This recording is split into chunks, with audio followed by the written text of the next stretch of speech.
नमस्कार। Kalyani IAS academy Indore की YouTube channel पर चल रही सिविल सेवा प्रारंभिक परीक्षा की सीरीज़ में आप सभी का एक बार फिर से स्वागत करता हूं। जैसा कि आप सभी जानते हैं कि मेरे द्वारा यहां पर भारतीय इतिहास सब्जेक्ट को डील किया जा रहा है और पिछले कुछ लेक्चर्स में मैंने प्राचीन भारत और मध्यकालीन भारत को ख़त्म भी कर दिया है। अभी वर्तमान में मैं आधुनिक भारत या आप कह सकते हैं मॉडर्न हिस्ट्री सब्जेक्ट को डील कर रहा हूँ। आज का जो मेरा टॉपिक है वह है आंग्ल मैसूर युद्ध। आंग्ल मैसूर युद्ध में सबसे पहले तो आप लोग देख लीजिए जो उस समय मैसूर की स्थिति थी, मैप में मैंने आपको लोकेट करी है। ये जो आंग्ल मैसूर युद्ध हुए थे, आंग्ल मतलब अंग्रेज़ों के जो मैसूर के शासकों के साथ जो युद्ध हुए थे उसको हम लोग आंग्ल मैसूर युद्ध कहते हैं। तो आंग्ल मैसूर युद्ध ये 4 हुए थे। पहला युद्ध हुआ था 1767 से 69 के बीच में, दूसरा हुआ था 1780 से 84 के बीच में, तीसरा हुआ था 1790 से 92 और चौथा हुआ था 1799, जिसमें कि टीपू सुल्तान जो है वह फाइनली अंग्रेज़ों के हाथों पराजित हो गया था। तो ये 4 युद्ध के बारे में आज का हमारा लेक्चर होगा। इसमें हम चारों युद्ध के बारे में पढ़ेंगे। ऐसी कौन सी परिस्थितियां हुई कि अंग्रेज़ और मैसूर के बीच में युद्ध प्रारंभ हुए और इन चारों युद्ध में हमें क्या परिणाम देखने को मिले, कहाँ कहाँ किसके द्वारा किस तरह की परिस्थितियों में क्या हुआ।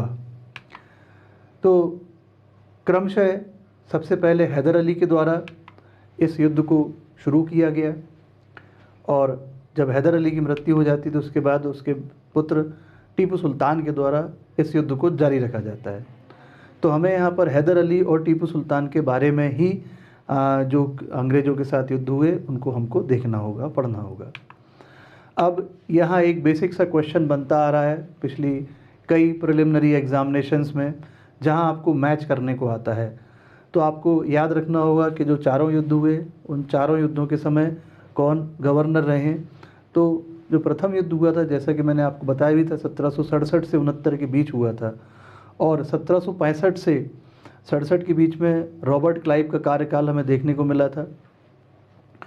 दूसरा आंग्ल मैसूर युद्ध हुआ था 80 से 84 के बीच में और जैसा कि हम लोग पढ़ चुके हैं 1772 से 85 के बीच में वारन हेस्टिंग्स का कार्यकाल था।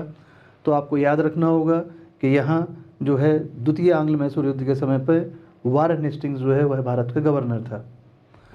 तृतीय आंग्ल मैसूर युद्ध ये जो है 90 से 92 के मध्य हुआ था और आपको मालूम होगा हम लोग लॉर्ड कॉर्नवालिस के बारे में भी पढ़ चुके हैं। पिछले कुछ लेक्चरों में मैंने लॉर्ड कॉर्नवालिस भी डिस्कस किया था। तो 1786 में लॉर्ड कॉर्नवालिस को भारत में नियुक्त कर दिया जाता है। 86 से 93 तक लॉर्ड कॉर्नवालिस का कार्यकाल हमें देखने को मिला। तो तृतीय युद्ध में आपको याद रखना होगा कि लॉर्ड कॉर्नवालिस जो है यहाँ का गवर्नर था। चौथा युद्ध जो हुआ था ये 1799 में हुआ था और 1798 से 1805 के मध्य लॉर्ड वेलेस अली का कार्यकाल हमें देखने को मिला था। तो चतुर्थ युद्ध में चौथे युद्ध में आपको लॉर्ड वेलेस अली का नाम याद रखना होगा। तो हो सकता है आपसे इस प्रकार से कोई मैच द फॉलोइंग का एक क्वेश्चन पूछा जाए या हो सकता है आपको इंडिविजुअली कोई क्वेश्चन पूछ लिया जाए कि द्वितीय आंग्ल मैसूर युद्ध के समय में भारत का गवर्नर कौन था। तो ये आपको बातें याद रखना होंगी। चलिए अब हम लोग हैदर अली के बारे में कुछ पढ़ेंगे कि हैदर अली कहाँ से कैसे किस प्रकार से मैसूर का शासक बनता है, कहाँ से कैसे वो शक्तिशाली होता है, क्योंकि वंशानुगत तौर पे तो हैदर अली कहीं का कोई शासक नहीं था या उसके पिता वगैरह कहीं के कोई शासक नहीं देखने को मिले थे। अब अगर हम हैदर अली की बात करें तो हैदर अली का जो है जन्म 1722 में बुधिकोट नामक जगह में मैसूर के पास हुआ था। हैदर अली का अगर हम पूरा नाम देखें तो हैदर अली का पूरा नाम सुल्तान हैदर अली खान बहादुर था। अब हैदर अली के पिता कौन थे तो उनका नाम फ़तेह मोहम्मद था और ये एक छोटे से सिपाही रहे। अब हैदर अली किस प्रकार से सेना में पहुंचता है, कहाँ की सेना में पहुंचता है, किस तरह से ये मैसूर का शासक बनता है, थोड़ा सा ये समझना हमें आवश्यक होगा, नहीं तो हमें हैदर अली की क्या पृष्ठभूमि थी ये हमें फिर समझ में नहीं आएगी। तो आइए देखते हैं। तो जब पिता की मृत्यु हो जाती है तो पिता की मृत्यु के बाद हैदर अली अपने भाई शाहबाज के साथ अरकाट की सेना में सिपाही के रूप में आप कह सकते हैं सेना को ज्वाइन करता है। यहाँ हैदर अली को 2000 सैनिकों और 100 घुड़सवार सैनिकों का मुखिया बना दिया जाता है। तो इस प्रकार से आप कह सकते हैं कि हैदर अली का एक कार्यकाल शुरू होता है, सेना में भर्ती होने का मौका मिलता है और अपनी शक्ति, अपनी नीतियों को दिखाने का मौका भी मिलता है। अब मैं बात कर रहा हूँ 1748 की। उस समय हैदराबाद में निज़ाम जो था उसका नाम था कमरुद्दीन खान आसिफ। इसकी मृत्यु हो जाती है और इसकी मृत्यु के बाद हैदर अली जो है वो एक अच्छी स्थिति में पहुंच जाता है, शक्तिशाली स्थिति में पहुंच जाता है। कुल मिलाकर के हैदर अली जो है अब अरकाट में सफल हो जाता है। अब मैं आपसे बात करूंगा मैसूर की। मैसूर में जो प्रधानमंत्री था उसका नाम था नंदराज। कौन था? नंदराज नामक व्यक्ति था, वह मैसूर का प्रधानमंत्री था। और नंदराज जो है हैदर अली को डिंडीगुल का फौजदार बना देता है। तो यहाँ से अब हैदर अली की पोजीशन और पावरफुल हो जाती है। 1759 में मैसूर पर मराठों के द्वारा आक्रमण किया जाता है। हैदर अली उन्हें परास्त कर देता है। इस बात से प्रसन्न होकर के प्रधानमंत्री नंदराज, जो कि मैसूर का प्रधानमंत्री था, हैदर अली को मुख्य सेनापति नियुक्त कर देता है। तो देखिए यहाँ से अब हैदर अली आप कह सकते हैं कि मैसूर में और शक्तिशाली स्थिति में पहुंच गया, मुख्य सेनापति बन जाता है। अगले साल 1760 में हैदर अली नंदराज की हत्या कर देता है और मैसूर के सुल्तान को हटा करके स्वयं जो है मैसूर का शासक बन जाता है। तो ये थी हैदर अली की एक पृष्ठभूमि, किस तरह से हैदर अली जो है मैसूर का शासक बनता है। मैंने आपको बहुत संक्षिप्त में, आपका कम समय लेते हुए ये सारी बातें समझाई हैं आपको। अब जो हमारे आपके एग्ज़ाम के लिए आवश्यक चीज़ें हैं, जो 4 युद्ध हुए थे, आंग्ल मैसूर युद्ध, अब उन पर हम लोग फोकस करेंगे। देखिए यहाँ से किसी तरह के अभी तक कोई क्वेश्चन देखने को नहीं मिले हैं। कभी कोई एक आध क्वेश्चन आया हो तो उसके लिए हम लोगों को उतनी तैयारी नहीं करनी होती है, लेकिन आपको हैदर अली की एक पृष्ठभूमि मालूम होना चाहिए, किस प्रकार से वह मैसूर का शासक बना था। तो वही मैंने आपको बताया है। यहाँ आपको बहुत ज़्यादा तथ्यों को याद करने की आवश्यकता नहीं है।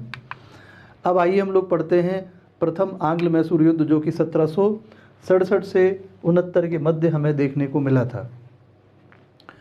अब ऐसी कौन सी परिस्थितियां बनी थीं कि अंग्रेज़ों और मैसूर के शासक हैदर अली के बीच में ये युद्ध प्रारंभ होता है।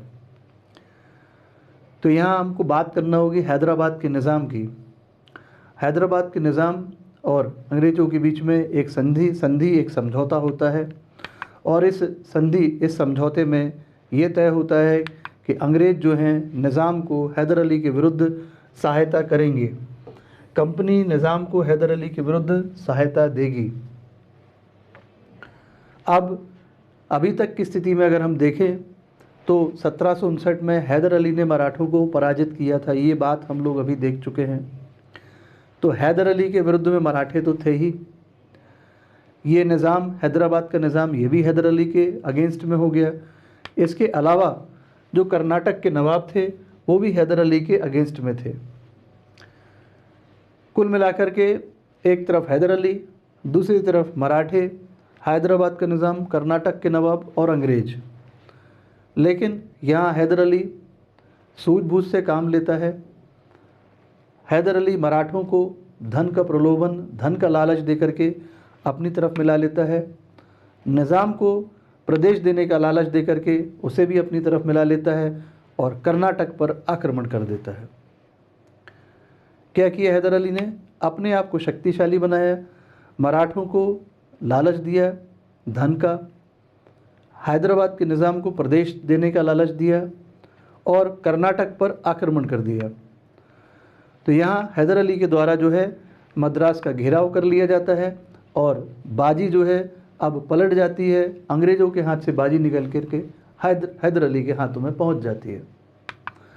कुल मिलाकर के यहाँ अंग्रेज़ जो हैं हैदर अली से संधि करने को बाध्य हो जाते हैं। यहाँ दोनों पक्षों के बीच में संधि होती है और ये तय होता है कि दोनों पक्ष जो हैं विजित प्रदेश एक दूसरे को लौटा देंगे और एक दूसरे को संरक्षण देने का वचन भी देते हैं। तो ये था आंग्ल मैसूर का प्रथम युद्ध। अब हम चर्चा करेंगे द्वितीय आंग्ल मैसूर युद्ध की, जो कि 1780 से 84 के मध्य हमें देखने को मिलता है। अब यहाँ क्या होता है, हैदर अली ने निज़ाम तथा मराठों से मिलकर के ईस्ट इंडिया कंपनी के विरुद्ध एक अभियान, आप कह सकते हैं एक मोर्चा बनाने की है ना सोचा। यहाँ 1780 में हैदर अली ने कर्नाटक पर आक्रमण कर दिया। जैसा कि हमने देखा कि युद्ध 1780 से 84 के मध्य देखने को मिला। तो 1780 में हैदर अली ने एक संयुक्त मोर्चा बनाया मराठों और निज़ाम के साथ और कर्नाटक पर आक्रमण कर देता है। यहाँ कर्नल बैली के अधीन अंग्रेजी सेना जो है आरकाट में हार जाती है और हैदर अली जो है आरकाट को जीत लेते हैं। अब अंग्रेज़ों ने निज़ाम तथा मराठों को हैदर अली से अलग कर लिया। इसके बाद अंग्रेज़ अपनी वही नीति अपनाते हैं, हैदर अली से निज़ाम और मराठों को वापस अलग कर लेते हैं। हैदर अली फिर से अकेला रह जाता है। अगले ही वर्ष हैदर अली जो है वापस से अंग्रेज़ी सेना, जिसको कि कर्नल ब्रैथवेट लीड कर रहे थे, फिर से उनको हरा देता है। तो यहाँ कुल मिलाकर के अभी हैदर अली के द्वारा अंग्रेज़ों को पराजित किया जा रहा था।